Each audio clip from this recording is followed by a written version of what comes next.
The emergency gathering at Buckingham Palace struck like a shockwave through the royal household, pulling senior royals out of bed before sunrise, as whispers of betrayal and crisis spread through the corridors. Urgent calls shattered the early morning silence, forcing William, Catherine, Harry, and Camilla into immediate movement as black cars swept them toward the palace under a growing sense of dread that no one dared to speak aloud. Inside, the atmosphere felt heavy and suffocating, with aides rushing through grand hallways while carefully avoiding eye contact with the arriving royals, as if even a glance could confirm the severity of what was coming. William arrived tense and controlled, Catherine staying close with a firm grip on his arm, Harry standing slightly apart with an uneasy, withdrawn energy, and Camilla maintaining a practiced composure that didn't fully hide the unease in her eyes. Then Princess Anne entered last, her footsteps measured and sharp across the marble floor,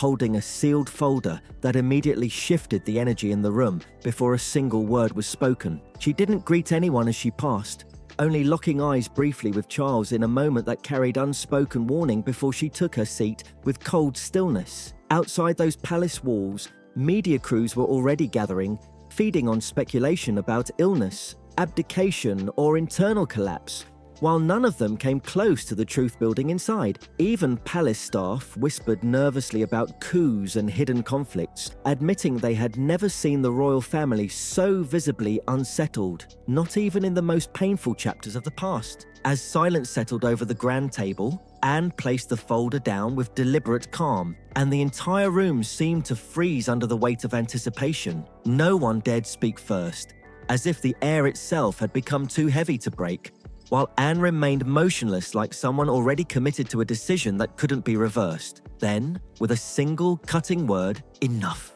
Anne shattered the silence, instantly shifting the entire room into stunned stillness as Camilla visibly stiffened in alarm. Even Charles lifted his head in shock, realizing the sister he always viewed as reserved and steady was now taking control of a moment no one could contain. Anne stood slowly, her hand gripping the table edge as she leaned forward, locking her gaze directly onto Camilla with a cold, unwavering intensity. "You've made a mockery of this family," she said, her voice sharp enough to cut through the silence like glass breaking under pressure. Camilla shifted uneasily, caught between denial and fear, as every pair of eyes in the room turned toward her in a pressure she could no longer deflect. Anne pressed forward without hesitation, accusing Camilla of secretly meeting palace aides in hidden arrangements designed to weaken William and Catherine's influence inside the institution. Shock rippled instantly through the table as William's hand tightened into a fist,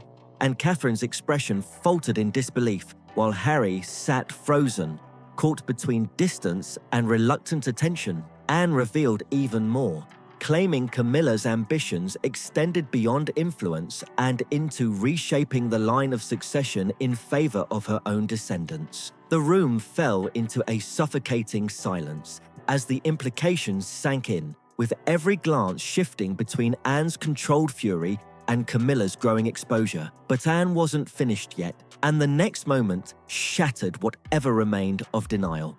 She placed sealed letters onto the table, each one landing with a sound that felt louder than any argument that had come before. The first letter, written in Camilla's handwriting and addressed to a royal advisor, outlined plans to undermine William's credibility while positioning her own family closer to succession. Gasps filled the room as Catherine covered her mouth and William's expression hardened with contained rage, while Camilla sat rigid, visibly cornered by the evidence. Anne followed with more documents detailing secret payments to palace aides, including promises of offshore rewards and financial incentives tied to silence and cooperation. Then came a line that struck harder than the rest, describing ways to remove obstacles, written in confident script that now seemed to tremble under scrutiny. Charles sat frozen, struggling to process what he was seeing as the weight of betrayal seemed to physically drain him in real time. Camilla finally spoke, attempting to dismiss everything as fabricated, but even her voice lacked certainty as the evidence felt impossible to escape. Anne's next revelation pushed deeper into the palace's hidden corners, describing late-night movements, restricted corridors, and meetings far from official oversight. She revealed she had personally followed Camilla on multiple occasions, not by chance, but driven by growing suspicion she could no longer ignore. Anne described Camilla slipping through quiet corridors at night, avoiding surveillance assumptions, and entering sealed-off areas of the palace that few even remembered existed. Inside those locked rooms, Anne claimed, Camilla met with powerful figures who were never meant to be seen within those forgotten wings of the royal residence. And as those words settled into the stunned silence, it became clear that what lay hidden in those abandoned palace corridors was only the beginning of something far darker, still unfolding behind the walls. A wave of hidden power struggles and secret alliances came crashing into focus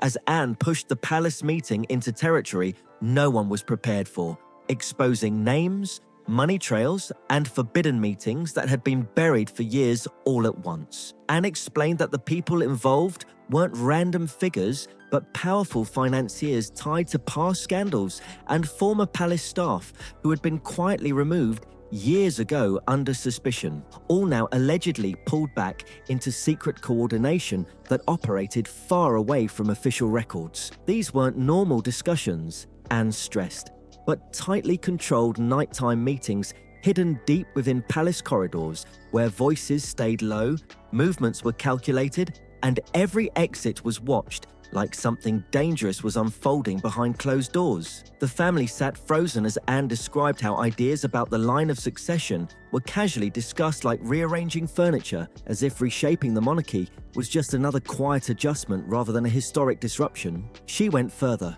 revealing conversations about manipulating public perception, undermining William's leadership, and planting narratives designed to weaken Catherine's standing in the eyes of the public, all carefully planned step by step without leaving any loose ends. Nothing in these plans was random, every move weighed with cold precision, and that's when Anne dropped the detail that shook even the most hardened faces at the table. Cash exchanges happening after meetings, carried in discreetly, and removed by individuals she warned were not to be crossed. Witnesses and trusted servants reportedly described bags of untraceable money changing hands in silence, vanishing into the shadows immediately after each gathering, while Anne admitted her own distress at witnessing how deep it all allegedly went. She confessed she had stood in those dark corridors herself, holding the same folder now on the table, questioning whether she would ever be ready to reveal what she had uncovered as fear and duty clashed inside her. But the real shock came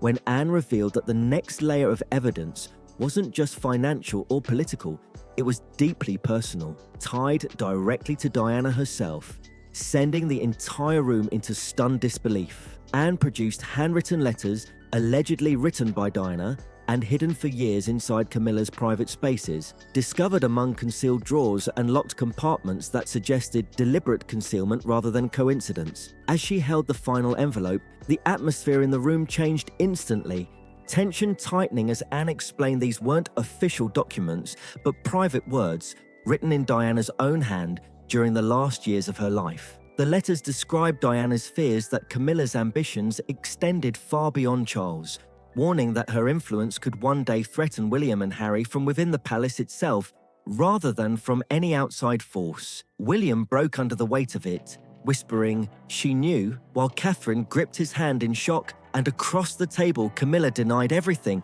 insisting the documents were fabricated and placed to frame her. But Anne continued reading Diana's unmistakable handwriting aloud as emotions in the room spiraled. Charles visibly shaken, Catherine fighting tears, Harry staring in disbelief, and the atmosphere collapsing into chaos and grief all at once. The meeting shifted again as Anne reframed it like a courtroom, presenting financial trails that exposed deeper layers of alleged influence buying, secret funding, and carefully hidden transactions tied to Camilla's network of control. A concealed trust fund, allegedly in Camilla's name, was revealed, layered through shell structures and built with deposits timed around key moments of royal decision-making, pointing to long-term strategic planning rather than coincidence. Even more disturbing, Anne connected the funds to anonymous donors linked with controversial figures, while also tracing payments to palace aides whose silence appeared to have been purchased through indirect financial rewards and family benefits. The evidence expanded further as she showed money flowing toward individuals connected to Camilla's grandson,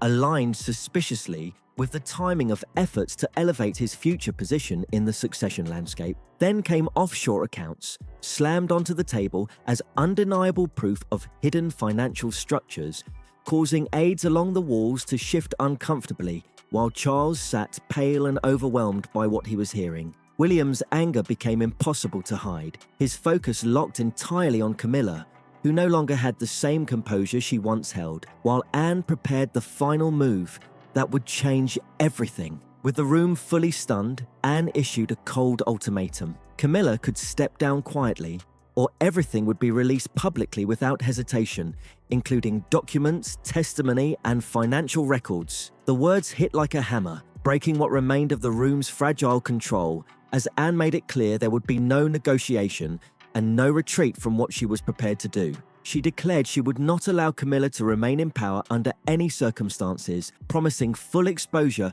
of everything gathered, even if it meant dragging the entire royal structure into public collapse. And then the final warning landed. If Camilla refused to step down within 24 hours, everything would go to the press without exception, no matter the consequences or fallout. Anne's promise hung in the air with final certainty, sealing the moment with absolute gravity as the entire room fell into a stillness no one dared break. The silence was deafening. Even the strongest among them struggled to even lift their eyes, as if the very air inside the room had turned heavier, thicker, and impossible to breathe under the weight of what was still unfolding in real time. Catherine sat with quiet defiance, her shoulders squared and chin lifted in unwavering solidarity, silently standing beside Anne without needing to say a single word. William gave a slow, controlled nod, his jaw locked tight, his expression hardened but steady, confirming without hesitation that he stood behind Anne's ultimatum, no matter what consequences followed.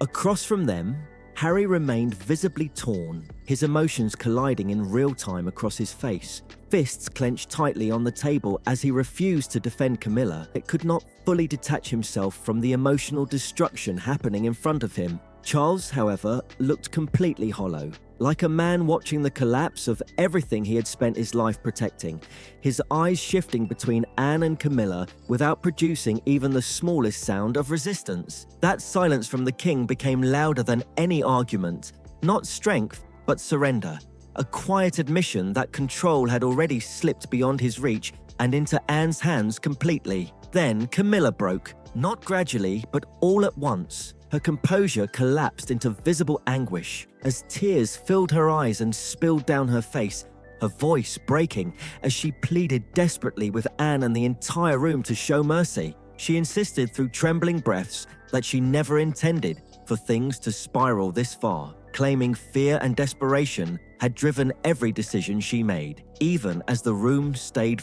frozen in disbelief. But Anne didn't move. Not even slightly. Her expression remained carved from cold resolve, unwavering and unshaken, as the emotional storm around her failed to alter her position in the slightest. The tension grew so thick it felt suffocating, as though the palace itself had gone still, just to listen to what would come next. And then, just as Anne gathered her folder and began to turn away, believing the confrontation had reached its end, Camilla muttered something under her breath that changed everything instantly. The room snapped back into tension like a wire pulled too tight, and Camilla suddenly stood again, shaking, trembling, but now carrying a strange, defiant energy that silenced everyone instantly. Through tears and fractured breaths, she revealed something no one expected, something so shocking that even Anne's expression briefly shifted for the first time. The silence that followed was unnatural, heavy, almost unreal, until Camilla herself broke it again. She spoke directly now, looking at Anne with a mix of pain, pride, and desperation, declaring that everything she had done was never rooted in greed or personal ambition. No, she claimed every move she made was driven by one belief: protecting the monarchy from collapse. Her voice rose as she spoke, still shaking, but gaining strength with every word, as if she had finally forced herself to say what she had been holding inside for years. Camilla accused William and Catherine of being dangerously naive, claiming they could not see the quiet threats building around the institution they were meant to inherit and protect. She insisted she had witnessed dangers others refused to acknowledge, forces working silently to weaken the monarchy from within and from outside its walls. And according to her, that was why she acted early, before it was too late. She argued that placing her own bloodline closer to the line of succession was not betrayal at all, but protection. A safeguard meant to stabilize a crown she believed was at risk. Every accusation thrown at her, secret meetings, hidden accounts, financial influence, she reframed as necessary sacrifices, decisions made in fear of what would happen if she did nothing. Her voice cracked as she cried out, "You think I did this to destroy you?" The words echoed through the room. "You think I wanted any of you to suffer? No, I did everything to protect what you refused to see as slipping away." For a brief moment, something shifted and didn't respond immediately. She scoffed quietly, but even that carried hesitation.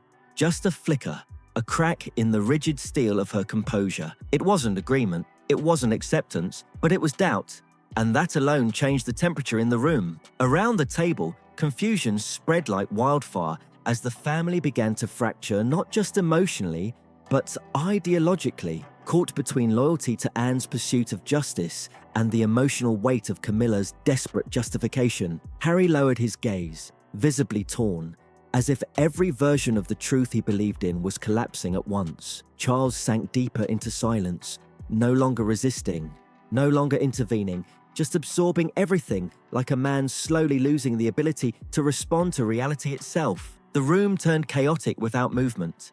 No shouting, no sudden action, just shifting expressions, broken loyalty, and unbearable emotional pressure. Then Anne turned slowly toward Charles, and in that moment, the entire room seemed to stop breathing. Her voice, when it came, was calm, but final, like a door locking shut forever. Whatever she said to him was not repeated, not challenged, and not answered, because it carried the weight of an ending no one could undo. And just like that, the atmosphere collapsed into something irreversible. Silence followed, not peaceful silence, but the kind that comes after something has been permanently broken. One by one, the royals rose from the table, slowly, quietly, like people leaving behind something they could never take back. No one spoke, not a single word was exchanged. Only footsteps echoed through the corridors, each one heavier than the last, as if the palace itself was absorbing the grief of what had just happened. Charles was the first to leave completely. His posture was broken, his face pale and drained, as he disappeared into the private corridors without even acknowledging the people around him. He shut himself away behind closed doors, refusing contact, refusing conversation, his silence becoming the clearest sign of how deeply the night had destroyed him. Not even his closest aides dared to follow. Camilla remained standing for several long moments after the others had gone, motionless, silent. Then slowly she lowered her gaze. No final defense, no final plea, no final words, just quiet acceptance. And then she walked out of the palace alone. Beyond those gates, no one knew what awaited her next step, but what was certain was that the life she had built inside those walls would never exist again. William and Catherine stayed behind just a little longer. Their hands found each other instinctively, not as royalty, not as titles, but as two people holding onto stability in the middle of complete emotional collapse. They didn't speak, they didn't need to. Their silence was enough to say everything that mattered. A silent vow passed between them, to protect what remained, to rebuild what was broken, and to never allow the monarchy to fall into chaos like this again. And yet, even after everyone had gone, Anne stayed, alone, still, unmoving, her eyes fixed on the empty table where everything had been exposed, where trust had shattered, and where nothing would ever return to how it once was. The folder remained in front of her, unopened, unresolved, but heavier than ever, as if it now carried the entire weight of the monarchy's future. Her expression did not change. No relief, no celebration, only quiet, steel determination. She knew what came next would not be easier. In fact, it would likely be worse, but she had already made her choice. And in doing so, she had rewritten the rules of the monarchy in a way that could never be undone. As the palace gates slowly closed that night, the outside world remained completely unaware of the storm that had just ripped through the royal family. No headlines yet, no rumors confirmed, only silence waiting to be broken. But inside those walls, everything had already changed forever. Nothing would ever return to normal again. And finally, the room emptied into darkness as the last echoes of footsteps faded into the corridors, leaving only the memory of what had been said, what had been lost, and what could never be taken back. Like, comment, and subscribe, and we'll see you in the next one.